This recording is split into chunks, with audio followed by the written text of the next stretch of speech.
Halo guys, hai semuanya. Halo, Ya, jadi selamat datang di Ngopi Filsafat. Di sini kita mau mengupas film dari sisi yang jarang kita bahas nih. Nah, dari sisi filsafat. Jadi kali ini kita akan bahas The Matrix, film yang kelihatannya tuh fisik ilmiah. Tapi ternyata ada beberapa pertanyaan-pertanyaan yang besar nih. Yang pertama tuh adalah apakah realistis itu nyata? Lalu kedua, siapa aku sebenarnya? Dan apakah kita sungguh bebas? Jadi saya Dani alias Muhammad Duramdani bersama dengan enam teman saya, kebetulan memang ada satu yang tidak bisa hadir di Zoom kali ini, beratasnamakan Afina, akan melihat film ini dari sudut pandang dari berbagai pandangan aliran filsafat modern. Langsung saja kita masuk ke pertanyaan pertama. Jadi untuk segmen pertama adalah apa itu realistis? Ini lebih kepada Descartes. Jadi kalau kita bicara soal realitas, The Matrix cocok banget dikaitkan dengan Descartes. Descartes pernah bertanya, bagaimana kita tahu dunia ini nyata? Dan bagaimana kalau semua ini cuman mimpi atau ilusi aja?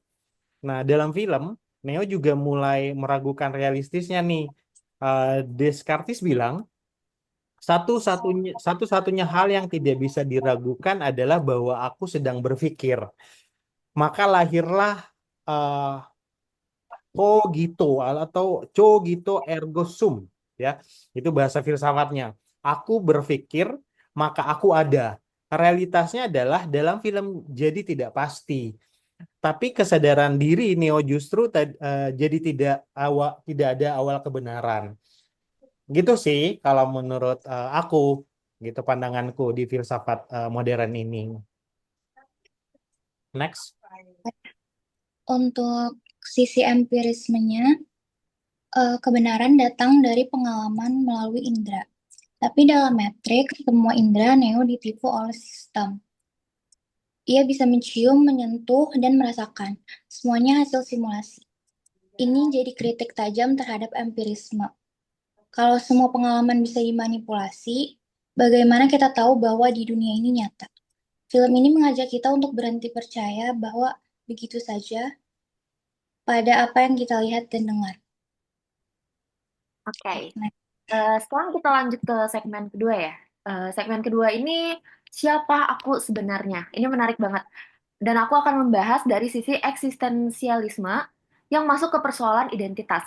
Siapa sih aku sebenarnya? The Matrix menggambarkan Neo sebagai sosok hidup dalam dua dunia. Ini mirip dengan pemikiran Jean-Paul Sartre dan eksistensialisme. Sartre bilang, kita tidak ditentukan oleh siapa kita dilahirkan, tapi oleh pilihan kita. Pilihan kita, Neo menjadi the one, bukan karena takdir, tapi karena ia memilih jalan itu. Eksistensialisme mengajarkan bahwa kita ini bebas, tapi kebebasan itu datang bersama tanggung jawab yang benar. Oke, Oke, next. menarik ya. Tapi kalau dari sisi psikoanalisis nih ya, dari Freud, konflik Neo tuh bisa dilihat sebagai konflik antara ego dan id. Jadi dunia matriks itu tuh kayak semacam sistem represif yang menekan keinginan bebas manusia. Tyler Durden di Fight Club muncul karena tekanan mental. Neo di sisi lain dibangkitkan karena dia mulai mendengarkan suara bawah sadarnya. Jadi ya dia tanpa ya ikutin bawah sadar dia gitu. Ketika dia memilih pil merah, dia secara simbolik memilih menghadapi kebenaran dan membebaskan diri dari represi ego yang palsu. Jadi kalau dari sisi psikoanalisis sih gitu ya. Mungkin kalau dari determinisme kayak gimana tuh? untuk segmen ketiga, yaitu apakah kita sungguh bebas? Pertanyaan penting, apakah kita bisa memilih atau semuanya sudah ditentukan dalam matriks? Manusia dikendalikan sistem. Ini menggambarkan determinisme, keyakinan bahwa semua tindakan manusia sudah ditentukan oleh faktor eksternal. Tapi yang menarik, Neo tetap memilih, ia melawan sistem, dan itu memperlihatkan bahwa kebebasan tetap mungkin. Justru kesadaran bahwa kita terprogram bisa menjadi awal dari kebebasan. Kalau aku tertarik dari sudut pandang postmodernisme. Matrix adalah metafora dari dunia yang dibangun oleh narasi besar media, ideologi kapitalisme. Dalam dunia postmodern, realitas itu tidak tunggal. Neo menyadari bahwa dunia yang ia hidupi bukan kenyataan, tapi hasil konstruksi. Film ini mengajak kita membongkar semua konstruksi itu dan menemukan realitas versi kita sendiri. Kebebasan muncul bukan karena keluar dari sistem, tapi karena sadar bahwa sistem itu bisa dipertanyakan. Oke, guys, ini menarik banget yang kita bahas. Udah ada 6 subjek yang berhubungan dengan filsafat modern nih tentang film The Matrix ini. Jadi The Matrix ini bukan hanya film aksi doang ternyata, tapi juga eksplorasi mendalam tentang realitas, terus identitas dan kebebasan juga ternyata. Dan lewat kacamata Descartes dan empirisme dan eksistensialisme, psikoanalisis, determinisme sampai dengan postmodernisme, kita melihat bahwa pertama adalah realitas bisa jadi ilusi, yaitu adalah kesadaran diri adalah titik awal. Saya nggak tahu nih yang kedua gimana menurut kalian. Let's continue for number 2.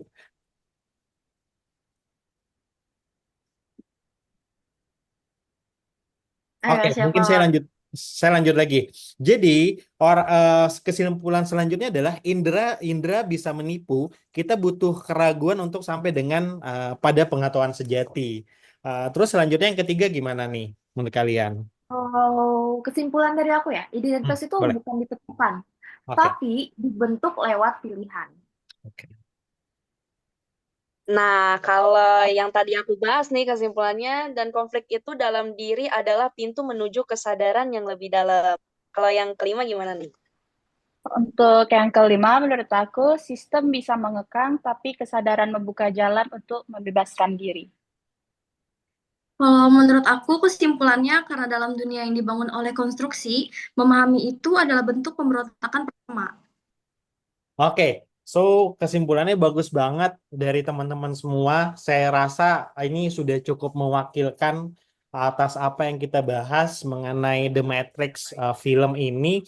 Jadi terima kasih sudah mendengarkan episode kali ini. Semoga kamu seperti Neo dan kita semua seperti Neo yang dimana bisa berani mempertanyakan realistis kita semua. Dan sampai jumpa di Ngopi Filsafat selanjutnya, guys. Terima kasih. Bye. Bye-bye. Thank you.